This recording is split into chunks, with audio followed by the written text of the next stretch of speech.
বিসমিল্লাহির রহমানির রহিম।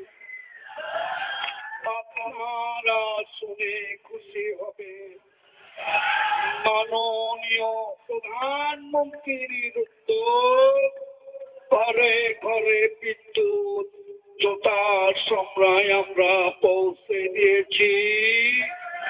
আমি বলতে চাই, স্বপ্নের প্রত্যা সেতু আমাদের বাস্তবায়িত হয়েছে। 25শে জুন পদ্মা সেতু আমরা উদ্বোধন করেছি। আমার বন্ধুরা, আমি আপনাদের মাধ্যমে জানতে চাই, নাক শিখাবেন না, পার্লামেন্টে আসুন, খেলা হবে।